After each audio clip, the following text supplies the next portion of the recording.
Hi everyone, it's Lisa and I'm back! I'm so excited to be back. I've taken about 9-10 weeks off from BookTube because I had to have eye surgery. So let me explain to you a little bit about what happened. I had an appointment with my retina specialist on May 31st. I have very bad eyesight. I'm very nearsighted, and I also have the beginning stages of macular degeneration. Now, if you've seen any of the commercials on television, they hold up this little chart and they say, you know, if you have that, you have to check the chart. And the purpose is to make sure that there are no squiggly lines, that the grid is solid squares, because if you start seeing squiggly lines, then something's wrong with your eye. So what happened was I was starting to get symptoms of like light flashing on my right eye, and I went to the specialist, and on May 31st he said, you're having surgery tomorrow because your retina is starting to detach from your eye. So I had no time to think about it. It was like next day surgery, and then for the first week after surgery I had to keep my head all the way down to my chest like this, and I couldn't look up. That was like for a whole week. This doesn't happen often. It's very rare. Fewer than 200,000 cases a year, which I guess they consider very rare to happen. So the retina is a tissue at the back of your eye, and a retina detachment is when that layer starts to pull away from your eye. And there are a few ways to fix it. The first way is by inserting a buckle in your eye, and so they tried that surgery first, and unfortunately that didn't work out. So they had to use the more invasive surgery, which was inserting a gas bubble into my eye.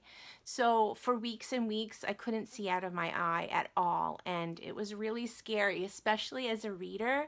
I was really nervous that something would go wrong and I wouldn't get my vision back. And you know, as a reader, I'm hoping you can empathize with me because it was pretty devastating. Only recently am I feeling back to myself, which is why I'm here, and I just wanted to shout out and say hi.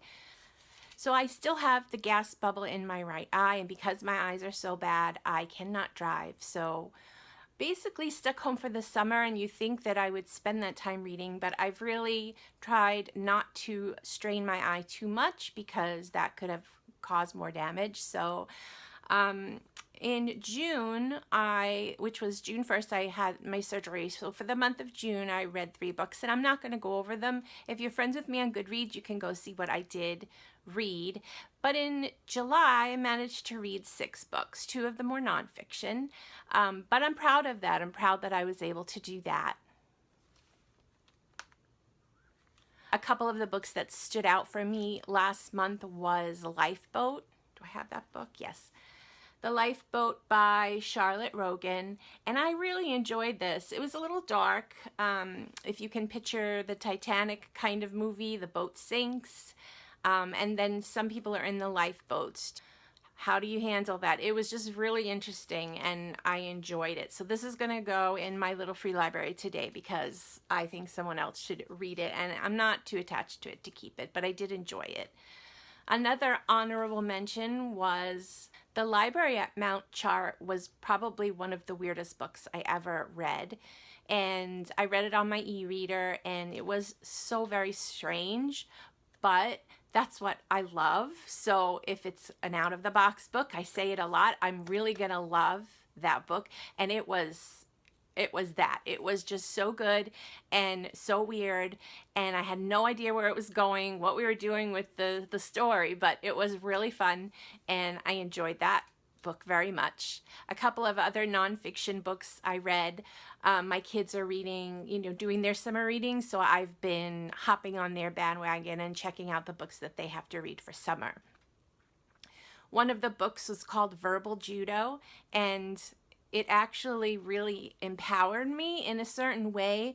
I think the gist of that book was to, when you're talking and communicating, to be able to empathize with the person you're talking with, putting yourself in their shoes, and then your relationships maybe would be better because you're trying to understand the other person a little bit more. So today I'm going to give you the books that I'm going to read in August, and most of my vision is back in my right eye. I probably have half, so I expect to be reading more, and I'm really excited about that because I've missed it. 2 months ago, I read Black by Ted Dekker, and I'm going to go ahead and continue with the series.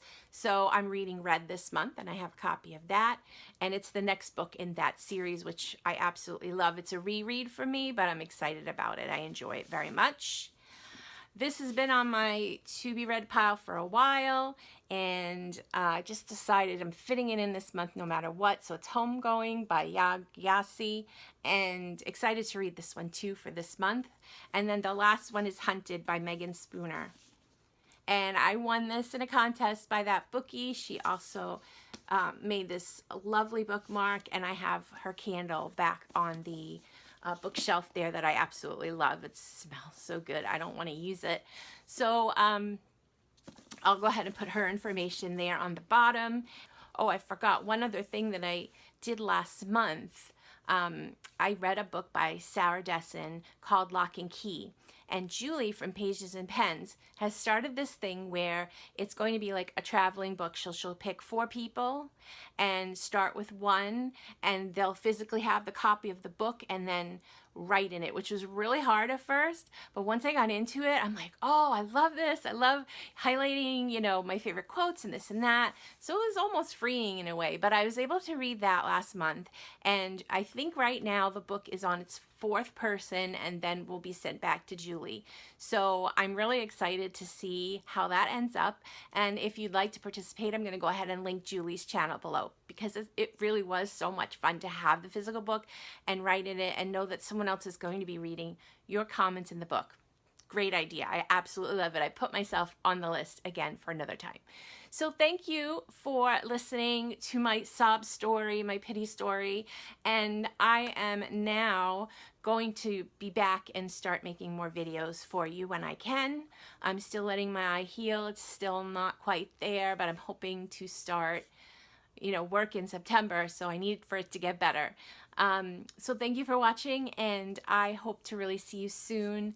Thank you all for the love and prayers that you've sent to me and notes and messages. I really do appreciate it, and enjoy your day. Bye.